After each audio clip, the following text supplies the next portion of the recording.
wicket of the first ball. প্রথম ম্যাচে খুলনা টাইগার্সের কাছে হার, এরপর টানা 4 ম্যাচ জিতে হাওয়ায় উঠছিল চিটাগাং কিংস।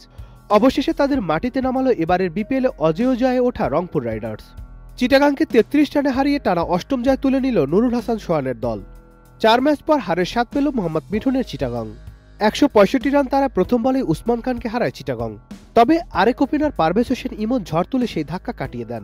14 বলে 2টি করে 4 ছক্কায় 26 রানের ক্যামিও উপহার দেন ইমন।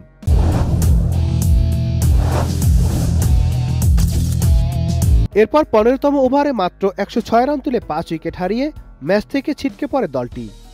এরপর বরাবরের মতো অসাধ্য সাধনের চেষ্টা করেছেন শামীম পাটোয়ারি, কিন্তু 31 বলে 1 4 ও 3 ছক্কায় 38 রানে থামতে হয় শামীমকে, যার ফলে শেষ পর্যন্ত 8 উইকেটে 131 রানে থামে চিটাগাং। এর আগে খুশদিল শাহ একাই হাঁকালেন 7 ছক্কা, 26 বলে করেন 50। খুশদিলের এমন ব্যাটিং তাণ্ডবে রংপুর রাইডার্সের পুঁজিটা 7 উইকেটে দাঁড়ায় 164।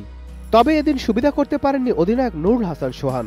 10 বলে মাত্র 8 রান করে সাজঘরে পথ ধরেন তিনি। তবে খুশদিল শাহ ঠিকই ঝড় চালিয়ে গেছেন, 26 বলে 50 ছুঁয়েছেন ছক্কা হাঁকিয়ে। 28 বলে 7 ছক্কা আর 2 বাউন্ডারিতে 59 রান করে শেষ পর্যন্ত মোহাম্মদ ওয়াসিমের বলে চড়া হয়ে বল আকাশে ভাসিয়ে দেন খুশদিল। ওয়াসিম নিজেই সেই ক্যাচ তুলে নেন। ওই ওভারে 3টি ছক্কা হাঁকিয়েছিলেন খুশদিল। শেষ দিকে এসে শেখ মেহেদী করেন 12 বলে 17 রান, আর শেষ বলে ছক্কা হাঁকিয়ে দলকে 164 রানে পৌঁছে দেন মোহাম্মদ সাইফুদ্দিন। চিটাগাংয়ের হয়ে আলিস আল ইসলাম 28 রানে আর মোহাম্মদ ওয়াসিম 42 রানে নেন 2টি করে wicket. Nadim Hasan, channel I.